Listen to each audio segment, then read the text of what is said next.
పట్టాభి గారు ఇవాళ జరిగిన గారు ఇవాళ జరిగిన ఆ మంత్రివర్గ ప్రమాణ స్వీకారోత్సవం మహోత్సవం అనొచ్చేమో, అది చాలా ఎక్సలెంట్, ఒక వేడుకలాగా ఒక పండగలాగా బాగా జరిగింది. అయితే వచ్చిన జనం కూడా అలాగే వచ్చారు, ఎక్కడెక్కడి నుంచో వచ్చారు.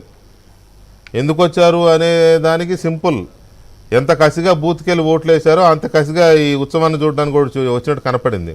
సరే, పోలీస్ డిపార్ట్మెంట్ ఫెయిల్యూర్స్ కనపడ్డాయి అనుకోండి అక్కడక్కడ, అది సెపరేట్ ఇష్యూ. సో ఈ ఈ ఈ పండగలాగా ఈ ఉత్సవంలాగా జరిగిన కార్యక్రమం జరిగింది కదా, ఇది రాష్ట్రానికి సంబంధించినంత వరకు వచ్చే రోజుల్లో ప్రజలకు అలాంటి పండగలు అలాంటి ఉత్సవం లాంటి అభివృద్ధిని అందిస్తాయని ఆశించవచ్చా? ఖచ్చితంగా వీకే గారు, ఇవాళ విజయవాడ మరియు చుట్టుపక్కల ప్రాంతాలన్నీ కూడా జనసంద్రం అయిపోయాయి. నేను ప్రత్యక్ష సాక్షిని. కొన్ని లక్షల మంది అన్ని వైపుల నుంచి, ఇటు చెన్నై వైపు నుంచి, అంటే ఇటు గుంటూరు, నెల్లూరు, చిత్తూరు ఆ హైవే అటు నుంచి, ఇటు విశాఖపట్నం వైపు నుంచి, అంతేకాకుండా తెలంగాణ వైపు నుంచి కూడా, అటు హైదరాబాద్ నుంచి, ఖమ్మం నుంచి, పొరుగున నల్గొండ జిల్లాల నుంచి పెద్ద ఎత్తున, అంటే మూడు వైపుల నుంచి కూడా మొత్తం పూర్తిగా కూడా జనసంద్రం అయిపోయింది విజయవాడ నగరం. ఒక రకంగా దిగ్బంధనం అయిపోయింది. అంటే పోలీసులు కూడా అసలు ఏమీ కూడా చేయలేనటువంటి పరిస్థితి. అన్ని వాహనాలు, ఏ వాహనం దొరికితే ఆ వాహనం మీద వచ్చేసారు.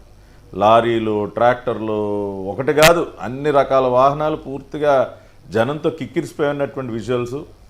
ఇవాళ మీరు నమ్మరు, నేను రామరపాడు రింగ్ రోడ్ దగ్గర దాదాపు ఒక గంట సేపు పోలీస్ కానిస్టేబుల్ ఉద్యోగం చేశాను. నేను చేయాల్సి వచ్చింది. అంటే ఆ పరిస్థితి చేదాటిపోయింది. ఇప్పుడు డిపార్ట్మెంట్ని మనం అది వాళ్ళు కూడా కొంతవరకు చేయగలరు వీకే గారు. అంటే అది ఎక్స్పెక్ట్ చేయాలి. అంతా అన్ని లక్షల మంది ఆ రకంగా ఎవరిని మనం ఒక్క మాట అనలేము.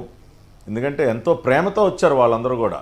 వాళ్ళందరూ అంతంత దూరం నుంచి రేపు అసలు ముఖ్యమంత్రి గారి ప్రమాణ స్వీకార కార్యక్రమానికి పాసులు అవసరమా లేదా అసలు ఇవన్నీ ఏం ఆలోచించలా. వెళ్ళాలి, మన బాబు గారిని చూడాలి, నారా చంద్రబాబు నాయుడు అనే నేను అన్న వాక్యాన్ని చంద్రబాబు నాయుడు గారు చదవటాన్ని వాళ్ళు ప్రత్యక్షంగా విని ఆనందించాలన్న ఒక తపనతో వచ్చేశారు.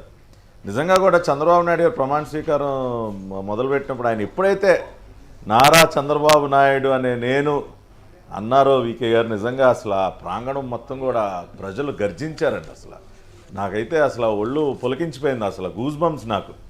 అంటే అటువంటి రోర్ ఆఫ్ ది పీపుల్ మారు మోగిపోయింది అసలు ఆ ప్రాంతం అంతా కూడా.